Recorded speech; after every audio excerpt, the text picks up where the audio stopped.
Nigeria with us. We're hopefully going to have a very 1 hour webinar that really talks about getting it right, getting anti-money laundering, combating financial terror, combating funding of financial terrorism, reporting right. We want to spend 1 hour just to basically explain our kind of view on how to achieve that, how to get to right in terms of compliance reporting. So without taking any more time, I'm going to effectively carry on with the slides and describe to you what we are going to cover. So welcome once again. My name is Jide Showade. Just in case you don't know me, I'm the MD for Traversa Solutions Limited. I'm very glad to have you attend this webinar. I'm hoping, as I said, it's going to be an exciting one. My role really is I come from a background within compliance and fraud, and the technology that helps those systems to work better. I kind of had over 10-15 years of experience in relating to solutions to help with driving compliance agenda. Emmanuel, do you want to briefly introduce yourself? Yeah, thank you, Jide. My name is Emmanuel Williams, and I work as an enterprise architect as well as head of projects with Traversa, and I specialize basically in application development, enterprise application development, as well as service release support and what have you. I specialize, I've had at least about 4 years now going into financial systems development, and it's really good to be here, and we hope we'll have a lovely time. Thank you, Manuel, for that introduction. Just very briefly about Traversa. Traversa is a company registered in Nigeria. We are based in Victoria Island, Lagos. Just as it shows on this picture here, there are 3 critical things we deliver for clients. Really, we help them to do compliance well, leveraging technology, specifically, leveraging remote business solutions, automation tools, as well as intelligence based on analytics. So we do a lot of stuff around that. But our focus really is helping companies to do to comply better, but leveraging technology as an enabler for that. This topic today really speaks to a very kind of important area of what we're calling compliance reporting. Let me just try and give you some background. I've had the opportunity to engage a number of clients in the past where they've gone through the process of actually deciding what they want to do around financial crimes reporting. So when I say financial crimes, I'm really referring to anti-money laundering, CFT, as well as to fraud in that sense. So in many cases, many of them have depending on when we meet them in the cycle, they've actually either made an investment in a compliance system towards monitoring of financial crimes, or they may have just started that journey. And I mean, many times when we talk to them, we always find that the end result is usually not very visible at the onset. So we talk about, I want to be compliant. That's what I want to do. I want to be compliant. That's what I want to do. I want to make sure that I meet compliance agenda. But the end objective really is around ensuring that compliance is you're able to report accurately, completely, and on time to the regulators. So as much as possible, we want to cover what are the, I'll call it best practice, and how do you get it right in terms of achieving compliance reporting. Bearing in mind that there are a number of regulators out there that are important in that space. So let's talk about the benefits of this webinar. As I mentioned, this is really about compliance, anti-money laundering compliance, compliance reporting. But we believe this webinar will be extremely useful to those that are in the financial industry in Nigeria. And if you look at the financial industry in Nigeria, there are a number of institution types that exist in that, including commercial banks, discount houses, merchant banks, non-interest banks, mortgage banks, as well as payment service banks. Payment service bank is relatively new in Nigeria. It's only about less than 10 years in terms of its birth, in terms of, so it's important that they report regularly. The regulators are very keen to ensure that they examine their reports, and they want them to comply with the reporting expectations. And I think from a webinar point of view, we want to try and describe how do you get compliance reporting right. That's the key benefit we want to try and get with. But also, how do you use compliance reporting as a growth tool in your organization? And if you're working in a department, you're in a department that involves, let me just quickly go back to that slide.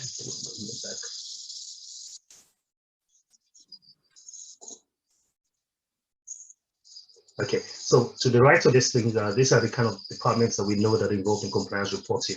So, you have executive management who have an overview of compliance reporting. They are responsible for deciding what solutions you need to activate, and also ensuring that the renditions to the regulators are met as appropriate. Compliance department, of course, is their core function to deliver compliance reporting as part of their day-to-day tasks.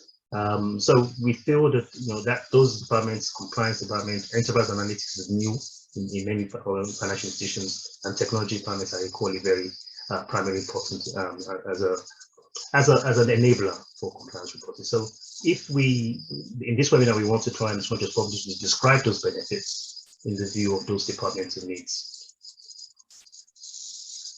So what is it that you would get out of this? Well, let's look at the journey. So what we are trying to describe here is really two sides to it. So you may have made your own personal journey on achieving compliance reporting, or even having financial crimes monitoring solution implementation. So you may have made some inroads yourself on that. Why is it? Okay. You may have made some inroads on that as well. So you may have initially been at the position where you are building, as an individual point of view, you might have been building the case for effective regime in the organization, and you're about to make your purchase decision. Or you may have already recognized the value in doing beyond compliance reporting, so doing analytics on top of the data that you're getting on that. Or you may be in a position where you are looking to now automate the entire solution you have, or you are looking to put in place a cost-effective solution, but also recognize that you have a limited skill set within your organization to manage that whole exercise. Or you may have also implemented a solution already, but you're currently not getting full value around it. So we know that individually, if you're within the compliance IT area of the business, you're very likely to be kind of experiencing one of these challenges. But it's not a challenge that can be resolved. So this is probably what we're trying to get out in this webinar. From an institution perspective, your organization might have actually procured a system, which is, but then you have some gaps around the solution itself. So it's either not reporting well, or you may actually be in the start of the journey. So you're investing into the solution, not just for reporting, but for compliance monitoring as well. But the purpose of this conversation with you today on this webinar is really on how to achieve compliance reporting effectively.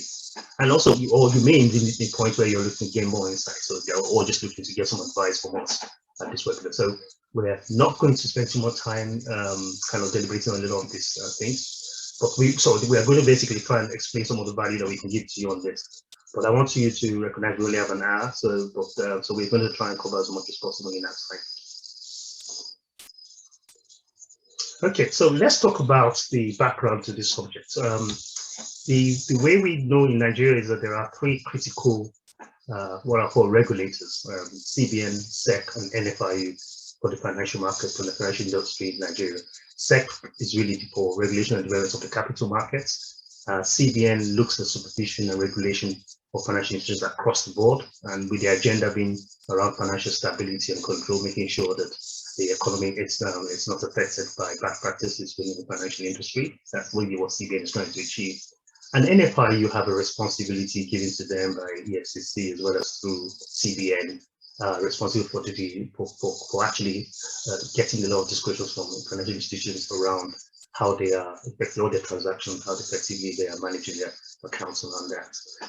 So really, these three organizations are the primary ones that require some reporting renditions, either on a weekly, monthly basis. We'll come to that in a minute.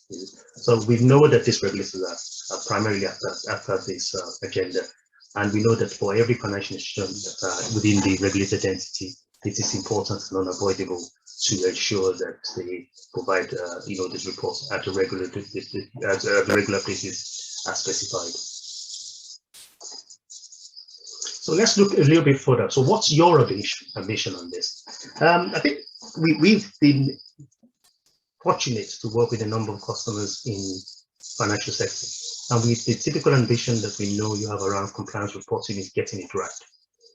Getting it right really is the primary agenda, because of course at the end of the day, from a regulator point of view, if you're not sending your renditions on time, your reports on time, you might get into trouble with them, and the trouble could be very expensive to your organization. You could get into pay for fines. But we know you want to do beyond just avoiding fine. We know that it's important to build value on top of compliance analytics. Leveraging compliance analytics. So it's one thing to say I'm going to report complete, accurate, timely. It's also important to see, can I get additional value by giving other insights from my involvement in this. So really, the view is that you want to automate, get it right, and you want to do that in a way that also gives value to your overarching business, which effectively to possibly grow the business better. So compliance for now on should not be seen as solely a compliance agenda topic. It should be leading some way around helping you to identify new products or services within your organization. So as much as possible, we want to talk about how do you get compliance right, get it right, especially around reporting. Emmanuel, can I ask you just to describe this slide? Yeah. So thank you, Jide, for that background. So getting it right, really, we need to really understand the regulatory expectations. And we've identified some of the key things around reporting from a reporting point of view. We know that you have your data-driven transactional reporting or rendition that you are submitting on a regular basis. Those usually occur on a weekly, monthly basis. Sometimes, depending on the type of report, it could be as short as 24 hours or within 72 hours, depending on the sector you are in. And then there are, of course, also the procedural compliance report that has to do with ensuring, being able to demonstrate that, you have a proper process in place to manage AML, CFT compliance, and to ensure that you are actually tracking and testing that process actually works. So things around risk assessment report from a CBN point of view. And you have other things like monitoring of employee conduct, annual education training program, and what have you. Some of the things we've tried to show here is, okay, what does NFIU want from you?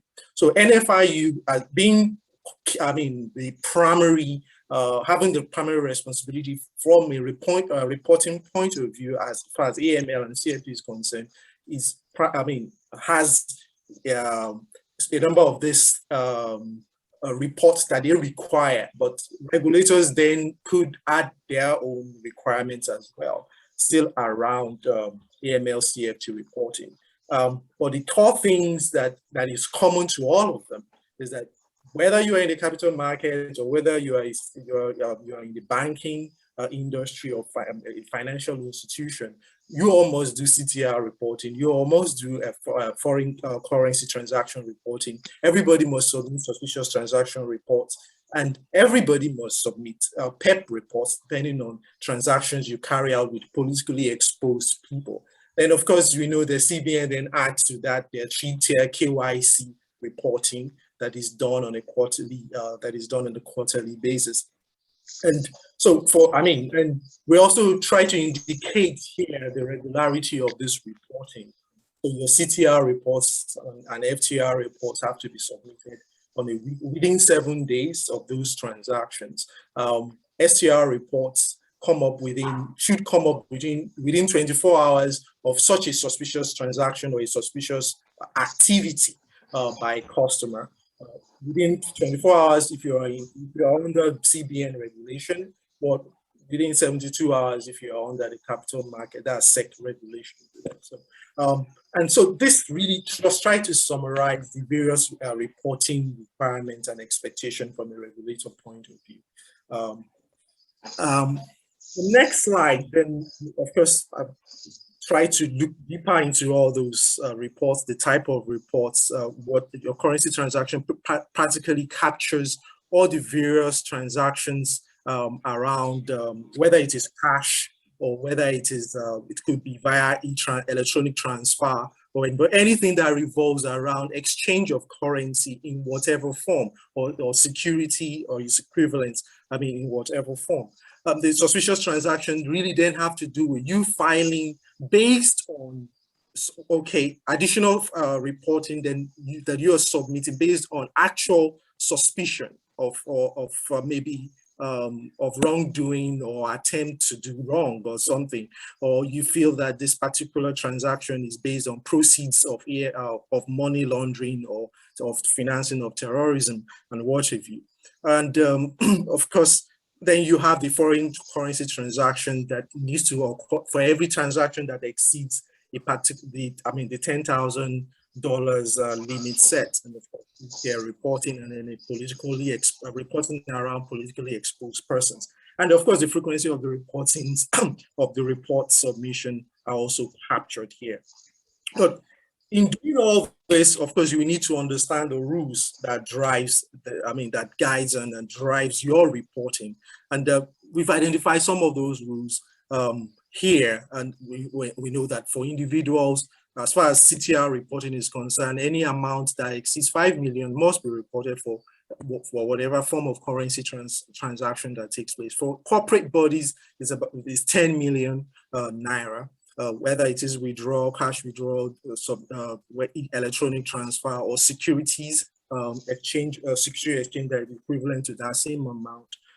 And what have you. Of course, around suspicious transaction reporting, we also captured some of the red flags that would call out for you sending out a report. It involves maybe transactions that do not correspond to the particular occupation of that customer or that client of yours, or you cannot justify. There's no economic justification or objective for that particular transaction. Of course, you can only do this right if you have that. You always only know if you're doing your CDD correctly and you're doing your KYC correctly, because being able to actually report these things accurately really then need us to be doing a lot of those other processes that or should I say procedural processes, doing them right and getting them right. So if I'm not doing my KYC right and I'm not collecting all the required data around who my customers are, what their business, what they're really into in terms of business, in terms of their business, and I have a way of automating or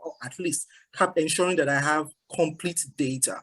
For example, you're required not to just know who your customer is, but in terms of what they do, and then the source of the funds in particular, that especially when that fund exceeds the threshold, the required threshold. And then of course you need to also know the beneficiary owner, that is, if the customer in this case is not an actual person, or whether it's a trust or an entity, who is the actual beneficiary owner of that particular account or the transaction. So doing our CDD, that's a compliance due diligence, and doing our KYC correctly, and as well as your know your business, that is your KYB and KYT, getting all those right is really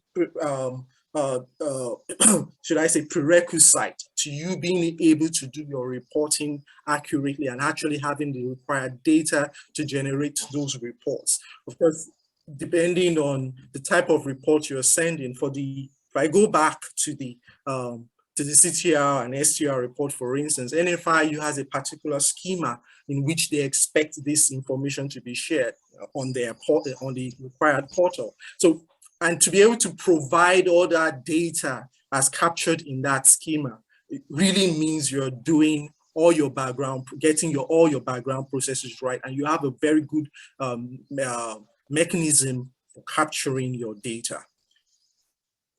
All right. Okay, thank you, Mario, for that. I think just to say that I had one or two interactions from people requesting that they would like to see the slides. The slides will be available to you. I think if you also want to indicate during this through the chat with any other ideas or things you want from us, please let us know. So thank you, Manuel, for that insights on reporting in general. So looking at some of the rules that are applicable. But getting it right, really, it's not an easy task. There are some complexities that needs to be better managed in the cycle. So before you get to the end of reporting, first of all, you need to be quite aware of your internal processes. You need to have put in place a financial crimes monitoring system, and that system might have promised you some reporting excellence, but of course, if it's not doing that, that's one of the reasons why we find we find in the market, many customers are saying, I bought a system, it's not delivering on what I'm doing or I'm reporting. And by the way, that's really why I bought it. And so we lose sometimes the sight of what exactly we're trying to do from a complete compliance perspective. So, but let's look at all that other complexities that needs to be factored into the whole delivery cycle. You know, if, from a business point of view, you may just have thought about, okay, all I need to do is get the data. But if you look at all the circles, especially the ones in gray, these are things that influence or affect, you know, the outcome of your reporting rendition. So, do you know your customer well? KYC. You may have a key person within your IT team or within compliance that have been managing it for the last X number of years within the organization and have left. So departure of knowledge is an issue. You may also have a situation, just go back to that slide.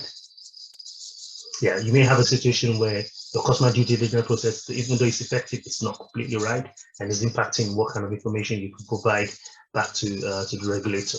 You may have some challenges around security of the data, integration, how you're tracking what you sent off to the regulator, getting the right also authorization, validating that the data is right. Yes, a lot of improvements have been made in the Nigerian banking sector, especially in the financial sector around data quality, but data validation is still an issue. So when you're submitting, you want to be clear that information that you're submitting is correct and it is validated within your internal process fully. But of course, the other worry is your reporting format. Is that reporting format in compliance with what is expected by your regulator or the intelligence unit? NFRU expects certain reporting format of that information. So you need to get that right. And this is just a glimpse of some of the complexities around getting to the end game, which is to produce reports effectively. So, you know, we understand how to address the problems, and you know, the journey is understand the complexity, find the right solutions within your framework to deliver the reporting agenda, but be aware of them and do something about them. Is what we're saying. So what are the characteristics of the system that addresses those complexities? We've layered the characteristics in a way that we've seen it as an effective tool to do reporting. Starting from the top right, we need to have a set of systems that support integration with you need to have a set of systems that support integration into your backend solutions, including your core banking system, your fraud and financial crime systems, if you have one, and in many cases, some other systems you have. So you need a set of tools that will deliver the integration, get you the data you need, the right data you need, the right quality data you need for you. So whatever you do, you need the systems that actually have that ability within them. So to deliver effective reporting, that's the first thing to do. Now you want to be able to review that data. You want to be able to see that data, your STLs, CTLs, and gain insights on improving the business outcomes as well. So this is a very interesting bit of it. I think one of the things that historically happens is you just report. What we are suggesting here is just beyond reporting, you should look to improve your business outcomes. So I'll briefly talk about that going forward, but that your solution should include something that has a mechanism to visualize your STL, CTL in a way that you can now say, yep, I think this is correct for the period that I'm submitting. And I also can gain insight to improving my business somehow. Generation is important. So I've done the viewing, I've looked at reports, everything is fine. Auto generation is something that you should aim for within your reporting cycle. But of course, many compliance team wants to have a review of what they're submitting. That we haven't lost sight of that. That comes out of the visualization. But generation, dynamic generation is going to be important to you in an effective system. It's the characteristics you need. Without it, you really kind of you spend more time delivering the report. Distribution. We'll talk about this a little bit more later. Ability to move from visualizing, generating, and distributing to regulator is a very important capability you need.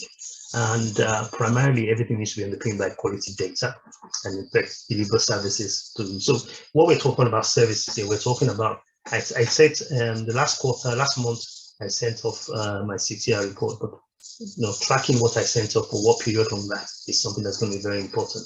So that when you go into your system, into this reporting system, you should have that ability to be able to say, yeah, when did I submit what last? So that is going to be very important. And in some cases, notifying you of when the next ones are due. So automating that end-to-end process and characteristics that needs to be effectively done. Now, all this layer, visualization, generation, distribution, data, needs to be your solution needs to have something that has a configuration and customization. So you'll be able to customize your visualization to meet the reporting agenda you have. You should be able to configure your generation process to say, okay, send this every time. That's a very important ability. And in effect, also be able to look at the end-to-end process and work effectively. Now, this effective classes I'm talking about here really would need to work underpin your compliance agenda. So you would have a compliance framework within your organization, and you would have your culture within your organization, how you do these things. So the system really should fit underneath that. It shouldn't be the IT driving the agenda. It should drive the agenda from your own business perspective. Now, what's the best practice of doing this? What we have on the screen is basically describing very high-level information on the best practice. So, number one, establish your framework. So, understand what you're doing within your financial organization. Understand what the regulator policies and practices, understand the process and the rules. Your system should have to only be able to visualize all those rules for you in a way that you can control that. But the first thing is you must have an established framework for how you want to do compliance reporting, monitoring reporting, but this is really our focus here is compliance reporting. I am speaking a bit fast, unfortunately, because we have just an hour. We are very clear. We want to interact with you on this session.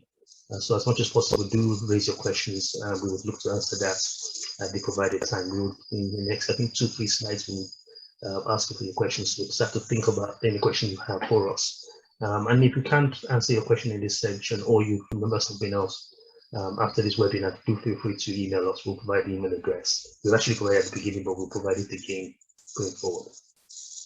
We also think it's imperative to have an FCM system. So you have a regular framework that you've established within the organization. You're going to procure solution, a financial crime monitoring system.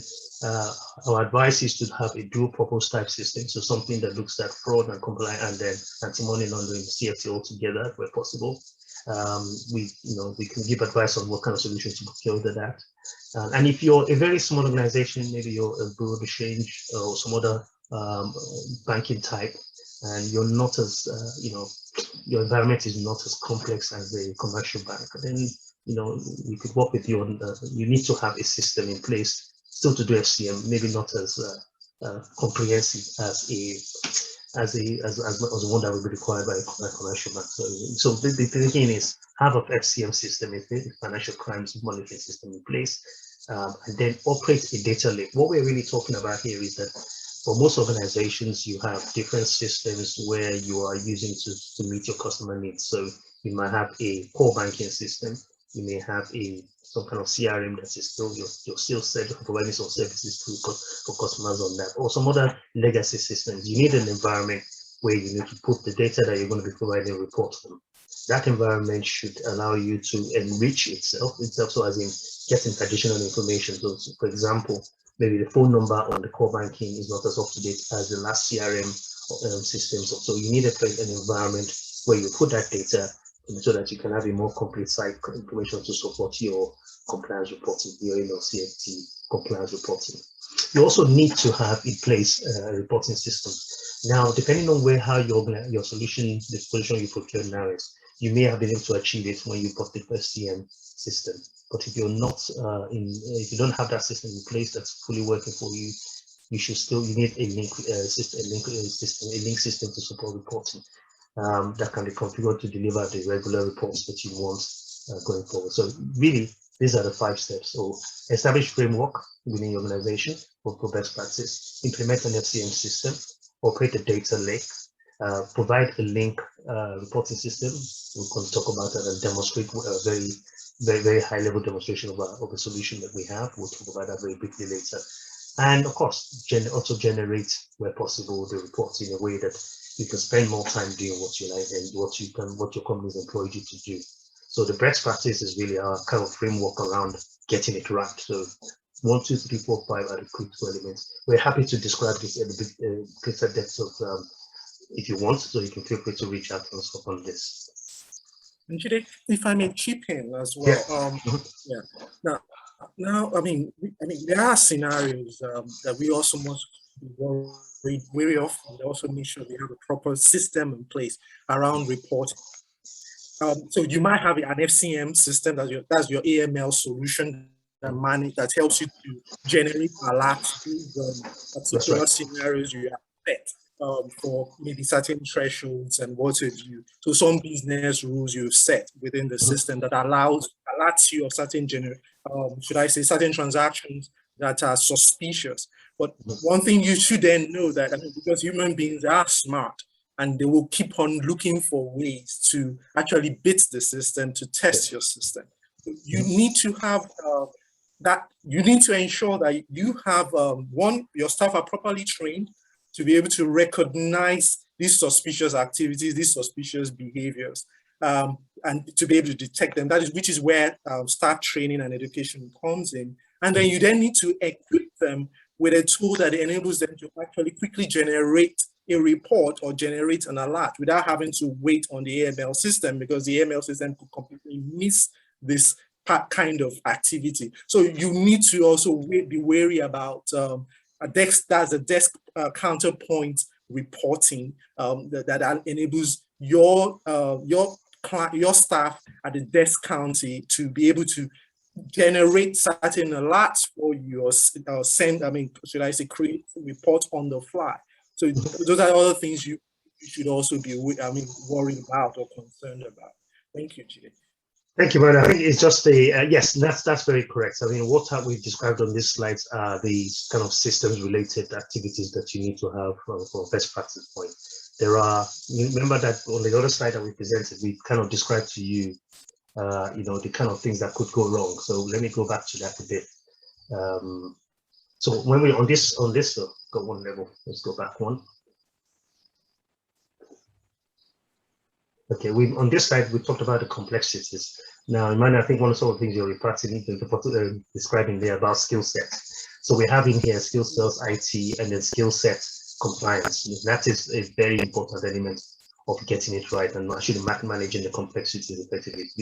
Though the complexities exist, if you don't have the right teams to do this for you, and you might not be a large organization, might not be a large financial institution. So, but there are ways of achieving this. The reason why we came up with best practice is really to, we know those sorts of things are very important, but we also need to have a process, a repeatable process. And that's why the best practice is very critical to that.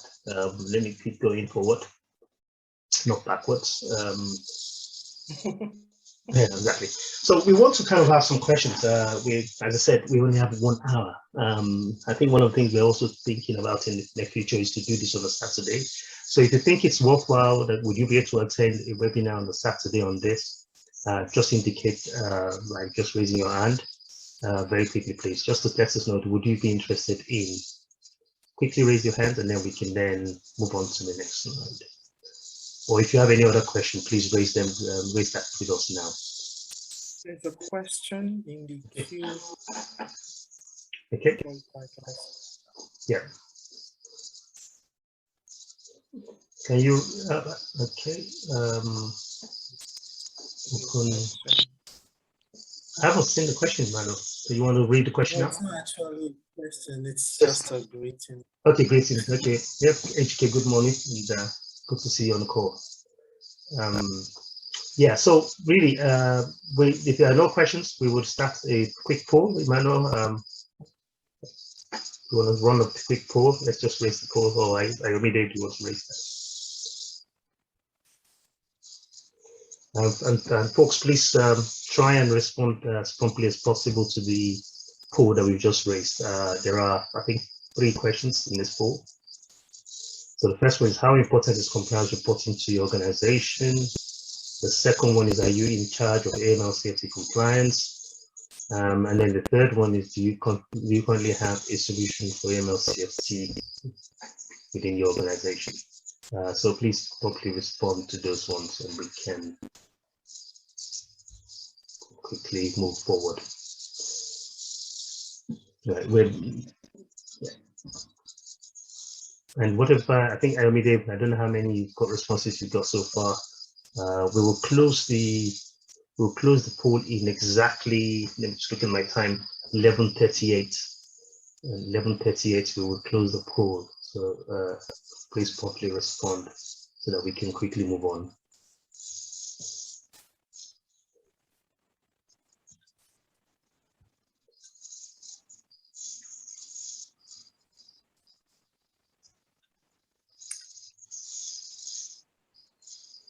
Okay, I think we can end the poll. Okay, let's end the poll and see the results. Thank you, everybody. Thank you, everybody that managed to quickly respond to that.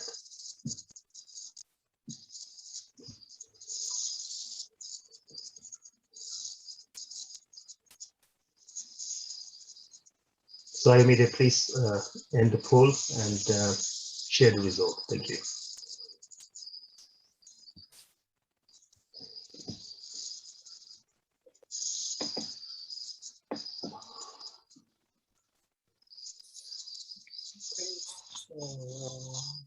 Okay, thank you very much. So first question, how important is compliance reporting to your organization? Very important. Is majority of the people on the call is 6% and important to about 14%. So we can conclude that really it's important. We know why it's important, but it's good to also get that assurance from yourself. The second one is, are you in charge of AML CFT? It's a fair answer there as well, about 54%. So you know that it's definitely because it's very important. That's why you're here as well. So it's good to see that you are taking the time to look through this webinar, see whether you can get some insight on how to achieve it. And you can have a solution, it's roughly similar as well. 49% don't have it for now. Okay, so it's good to hear that we're picking on the topic that you could be of value to your organization. We will move on very swiftly. Just purely because of time, we don't want to rush things, but we have to do things, things to get through within the next 10 minutes. So, what is the data? So, I don't know what banners you saw when we placed the webinar, but one of the things we said on our banner was what data should be in place to support regulatory compliance reporting. So, that's what you're looking at is a snapshot of the key data items, the ones in blue, what we're calling the transactional or customer-related data.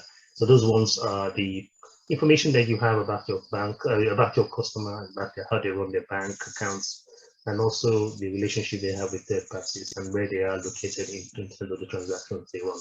So the blue ones are transaction type information about data. You need that. Without that, you can't get the reporting right. And it's really that transaction data. It's one that usually is the core element of financial reporting, especially around AML and CFT. That's the thing about it. You need to have that there. And of course, the ones in kind of an orangey color are what we're calling kind of the best way to describe them are just they are data supporting your reporting. So they are like lookup data, party, person, address, currency, and the ones below are the ones relating to some data that you may keep within your organization. So you may maintain your own PEP list. PEP stands for politically exposed people. And watch lists and sanction lists. You may also be leveraging the sanctions with lookup values that you may also have elsewhere. So these are some of the core things that you would need to have in place from a data point of view to do that reporting accurately. If you look at what NFI is expecting you to do, and also some of the renditions you're making to CBN, these are the primary data items you need to have in place. But those data actually live somewhere. They live in the core banking system, in most financial institutions, or in some other mechanism. I mentioned you may have them in CRM, you may have them in some other elements of your business. So you need to get them and provide the most accurate version of that data. It's your source of truth that needs to be correctly must be there to complete and accurate. The next element of the system, of course, is that data will also need in your financial crime system. And where possible, those violations need to live within the data warehouse or data lake from a description point of view. And then the reporting system needs to do that, pick the data from there and build the necessary reports in line with the regulatory agenda or the intelligence agenda that you've been set to provide. So really, that's the kind of core data elements you need. We can describe that a bit more should you need more information. I'll move on swiftly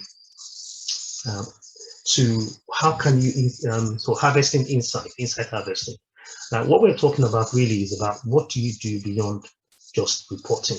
Can you do something above just reporting on your compliance reporting tool? So this is the way we're trying to kind of get to. So if you take this slide where we've got below here, we've first of all we have a view of how things should be done. So view aligned, you must first of all have established before you can build insight on top of compliance. You must have first and foremost have established a value, aligned value within your organization. So your compliance team, your business development team, your service delivery team, your support team must have some kind of clear value that are aligned. So the fact that we want to always create new products and services that reflects the kind of customer aspirations. That might be your aligned value statements. The ability to, so you have that across your business to say, now look, we're not just going to complying. Compliance know about that value stream. We want to have deliver initial better products and services to customers. The product, the different below the development team knows that agenda.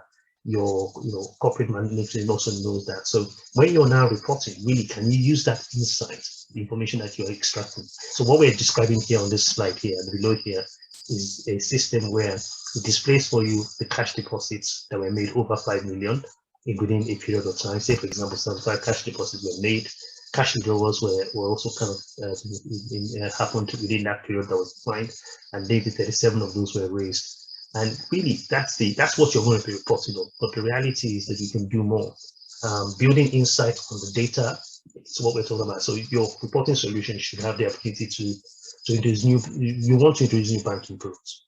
Because that, for example, if people are depositing large sums of money in your account, in your bank account, could you devise, a better relationship with those customers coming on board, and also creating new banking products and services for investment portfolios that could benefit those people that are depositing more money? Could you create, for those that are withdrawing money, more incentive for them to stay with you? And that also applies here. So being the ability to analyze that data, build analytics on top of your compliance reporting data is very much important element to driving, the success you're looking for in your business and your growth of agenda. So I think really what we're saying is the resounding yes, that you can develop insights on it, but you need the right tool that allows you to visualize and query that data in a way to kind of harvest those additional information that could improve your bottom-line profitability of the business. So really, the thing we're trying to get at is here, when you're explaining the business case to your management, you should be able to explain it in a way to say, look, we're not just putting a reporting system in place or compliance monitoring system in place. We are putting a system in place that can give us insight that could help us deliver additional products and services within our organization. And that's what we're trying to get out in this. So it's possible. Have a system in place that does that. Should be one of the primary goals of our reporting. Thirdly, how do I automate effectively to support repeatable and compliance outcomes? This question really falls back to one of the things I mentioned earlier on about what is the outcome you seek really in the agenda. So most times when we implement product financial crime systems, we're looking at the detection and prevention or the reporting and monitoring. And at the end of the day, the interaction any financial institution has is really around the renditions to the regulator, plus the fact that the regulators inspect the system. But at the end of the day, they want to report back accurately and confidently. That's the thing that needs to be well understood in the beginning. So before I can process automate, I need to have understood what my outcome would be. So what is the outcome you seek? So in one case, you could say, I want a system that will produce at regular period, weekly, monthly, whatever, in regulatory preference. So that's my agenda. I want to have a system that will do that. That could be automated. Or I want a system that could not just generate the data for me, store it in a secure folder, and also we receive appropriate notification either back to the regulator or to myself or to you want me to say, look, I need to make sure I do the report. So that end-to-end process can be automated. Really depends on what your current investments are on the technology side. And hence, we believe it's possible, we know it's possible, and we believe these are the critical steps that you could automate. So you could automate the regulatory rules generation in terms of reports. You could automate the compliance integration. So these are with your third-party systems, compliance resource software generation, as I said, creating that in terms of being able to put it to your regulator, and of course distributing it. Distribution is a tricky one because of course that depends on whether the regulators that you have the capabilities to support that. Integration is a big word. We kind of got a slide here that really, there was another kind of, we tried to describe it at a very high level, the kind of environments you could have at on-premise. You have a private cloud where your system relies on, or a public cloud or some kind of hybrid. We believe the solutions can be put in place to drive that. And the solution we want to talk about very briefly, just because we're running out of time, is our CAP system, which is called for Compliance Automated Analytics Reporting Platform.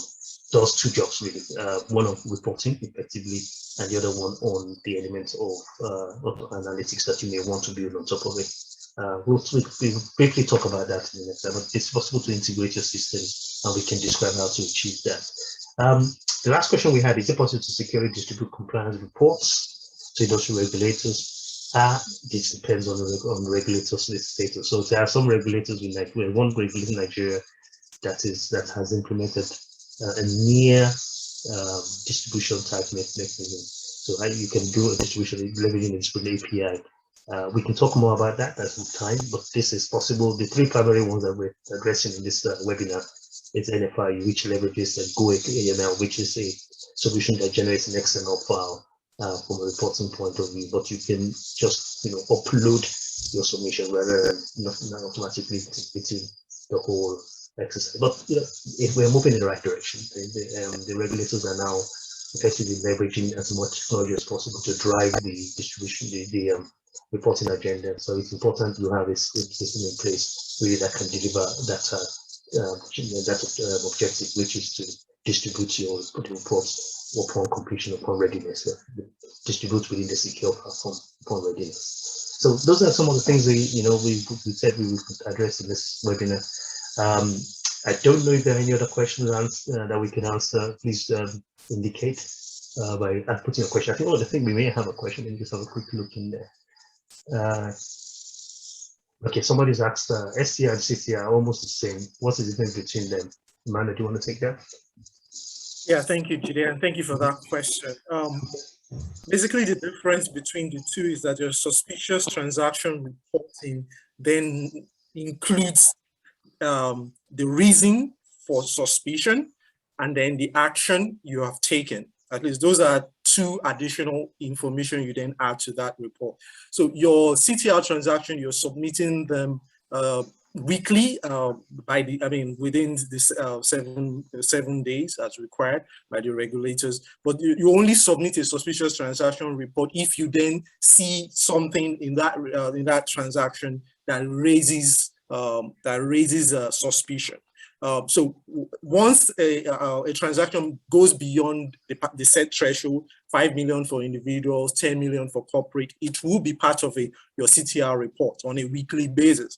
But that doesn't necessarily make them suspicious. So there has to be something about that transaction, and it doesn't even have to be up to the threshold, which is where we've said, okay, then you need to have a really smart AML system, and also you need to have people with the right skill set who are also smart to be able to detect this behavior. So to be able to detect the suspicious behavior or patterns, and then be able to generate reports regarding that. I hope that answers your question. Okay, Mani, there's another question for you, and it's all very similar. I said, is it regulatory that CTR must be submitted weekly because they have been doing it monthly, anonymous? Anonymously. Well, it depends what the regulation says, right? As far as regulations go, is that you should submit them within 7 days. Now, what is enforced might be different. Given the environment we're in. But in terms of regulation, it's 7 days, within 7 days. Okay, thank you. Another anonymous caller says, is there a reporting template for STR, CTR, FTR, ETC, and how can someone access it? Again, it depends on which sector you are in. For CTR and STR, it is, there's a template, and it applies to whether you are in the banking sector or whether you are in the capital market sector. So there's a particular schema. It's an XML schema. It's an XML format that you use to then submit that report to NFIU via their Go platform. For other form, for FTR, for instance, reporting to SEC, there's an Excel template that can easily be downloaded on their website, as well as for PEP and for PEP reporting. Similar, I think there's a similar thing for CBN as well. But actually, although CBN has an API-based system on Ahrefs that actually enables you to submit your FTR and your PEP and KYC reports. Okay, and that's the last question we have so far. Is there any other question from anybody else before we go to the demonstration? Okay, I'm kind of conscious that we're running close to time. Yeah. Oh, there's one more question. Is there any negative impact on the customers reported? Well, that is a very important element of this. Is the question, Emmanuel, is there any negative impact on the customer reported? Yeah, actually, in fact, the rule, I think that's a good question. The rule is that in reporting STR, right, you must ensure that you have a very secure and private system. Your customer must not know about it, that they are being reported. In fact, you could be penalized. It's called tipping off or what have you. So whether by inadvertently, by mistake or whatever, you need to ensure that that doesn't happen.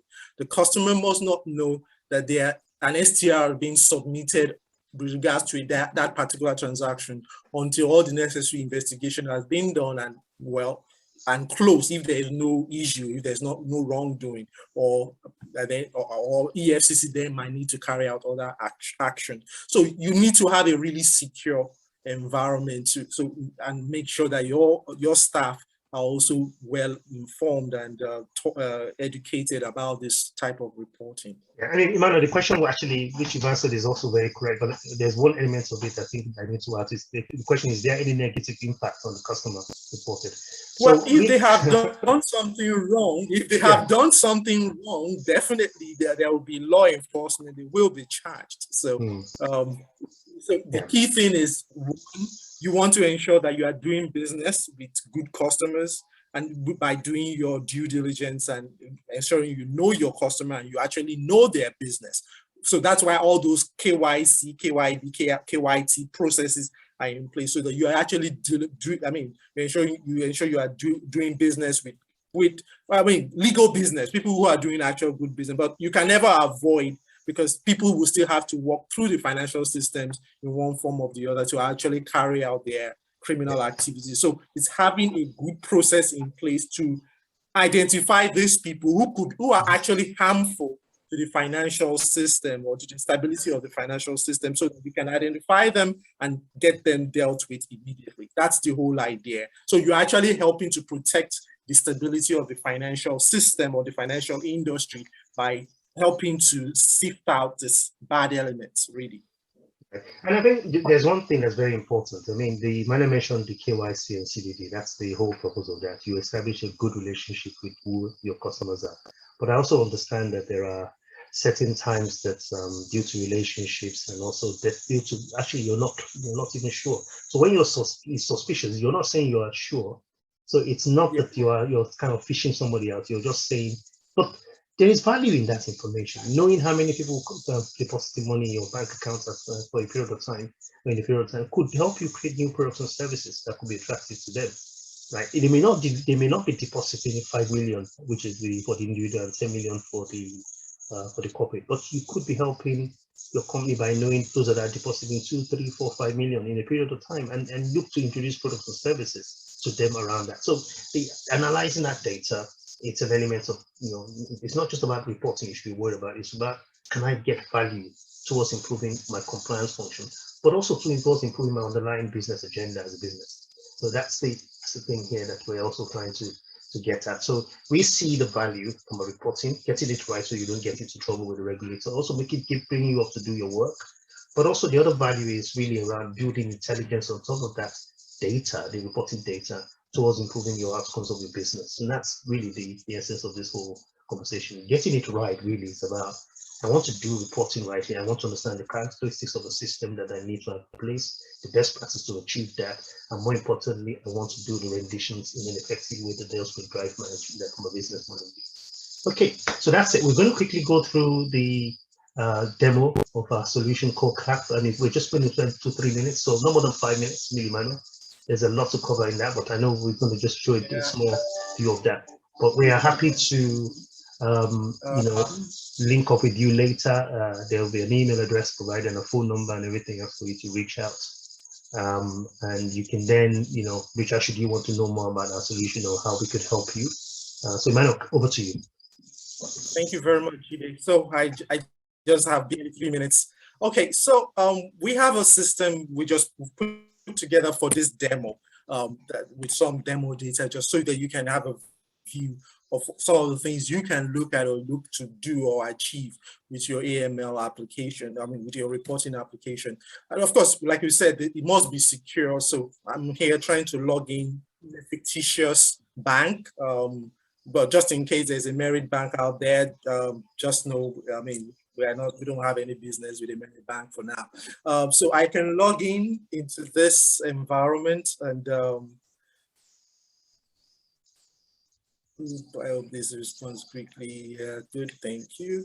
And so it brings us into this dashboard, and the dashboard basically allows you to choose where you want to go, depending on the permissions and your responsibility within the organization.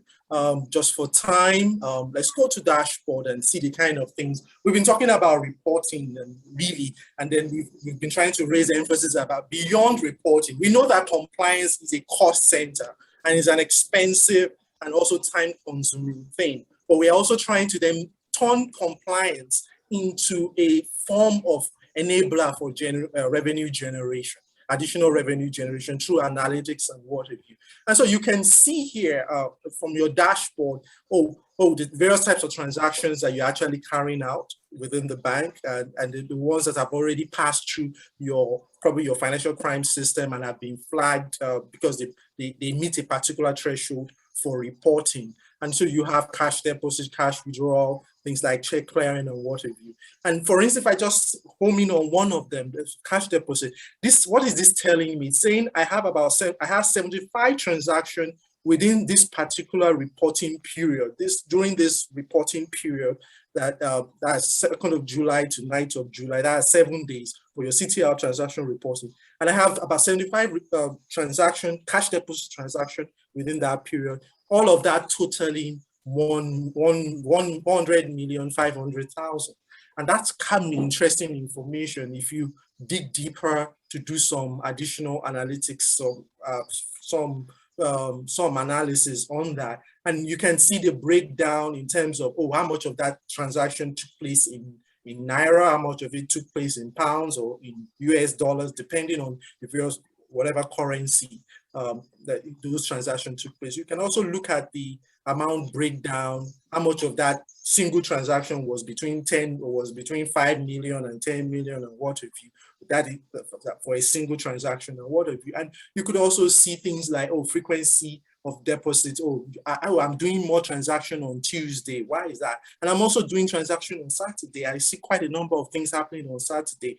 Could it be that, maybe this, you have a service in place that enables, people that, especially traders, that do a lot of business during the weekends, and then so they are able to deposit their cash within the bank and not have to carry it home and what have you. And we also have the rules. You are guided by the rules that actually guides this transaction and what. So you can see all that. You could know, these particular transactions are being captured. Why? Because, they meet these particular thresholds and what have you. And you also have information in there as your last submission and when is your next submission due. And all that at least enables you to ensure that, you are within compliance and you know, who requires this particular report, SEC or is it NFRU or what have you, and things like that. Basically to help enhance and reduce the hassle of your reporting process. We're actually out of time, and I don't know, Jide, I think we'll have to stop here. We don't want to go through just the generation very briefly, just to touch on that a little bit. The show also will get to wait another 2-3 minutes so we can run off. Oops. I think my stuff seems to have run out. Let me try and log in.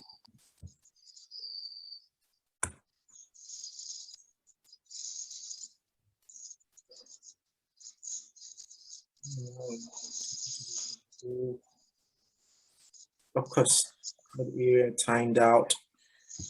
Okay, got it.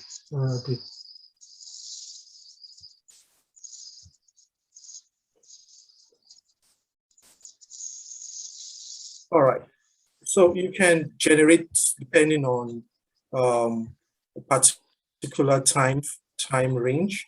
Let me see this date. I think we should have data for this period. Okay.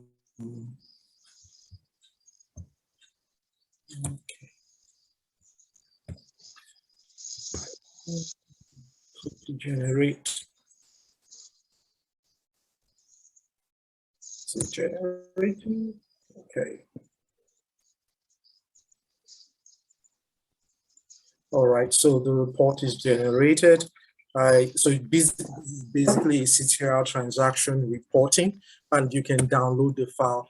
I mean, this file is usually will be generated in an XML format, and you can open it with any web browser or what have you, or even any text editor like Notepad, WordPad, and what have you. And that basically shows the information, the report in an XML format in line with the NFIU requirement. Let me open this. Thank you, man. I think just so we don't spend any too much time. So that's an example of the report, right? The data that generated. Yeah. Okay, can you go back to the PowerPoint just so we can quickly, it's 12 o'clock. I don't want to take anybody else's time. I think we're on the last set of slides. Go to the bottom. Oh, that's a different screen, I think. Yeah, this one. Okay.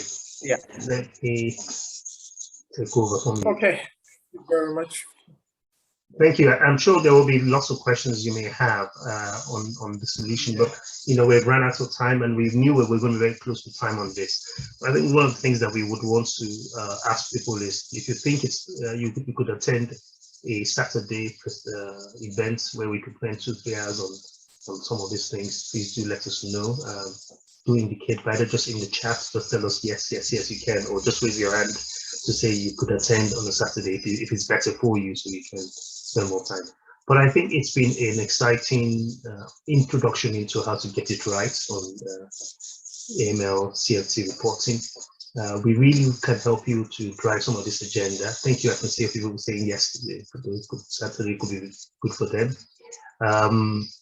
Really, what we hopefully have covered today is the core elements of how do you get it right. So follow the best practices, follow the practice of know the characteristics of the systems you need to have in place, understand the compliance rules, and as much as possible, put the whole exercise into a process within the organization that works for you. So it's not everything is being tied in very much more. We don't want to kind of a situation that it's the one size fits all. But we recognize that having those best practices and those practices of those systems and understanding your core business banking framework and your compliance agenda would help as well. We are very keen to assist you. We have solutions for financial crime management reporting, compliance reporting, which we just basically described to you in that demonstration, that called CAP. Solutions that will help to CAP compliance analytics. And we can also provide advisory around the process frameworks, the business case for you to take to management around procurement. And of course, we also understand some of the IT compliance elements of that. We do IT compliance as well. So really, we hope that this has been a useful opportunity for you to, useful time spent with you. And I hope that you would reach out to us in any capacity you may need, whether from a grassroots point of view, or even if you have a solution in place now that you need looking at towards getting it right. We can help on that as well. So feel free to reach out to myself, Jide Shoade. Again, I'm the MD for Traversa Solutions. Emmanuel Williams is the Enterprise Solutions Architect for us within organization and project management. You can also reach out to many other people that works on the team. Email info@traversa.com. And of course, you can reach those two numbers are mine, but if you go to our websites as well, you can reach some of the people. We're really about helping you to automate. We really want to get automation right for you. But our focus is IT compliance solutions. So we want to really deliver value for you around, especially around compliance reporting and compliance monitoring.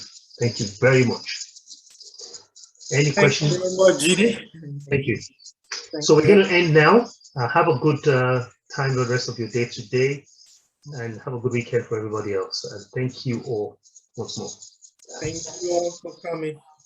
Bye. Sorry, one more thing. Slides will be sent out shortly. If you want any other information, do reach out to us. You've got our emails as well. So reach out to us. And if you need any support, any help, we're very keen to help you on that as well. Thank you very much, and have a good day.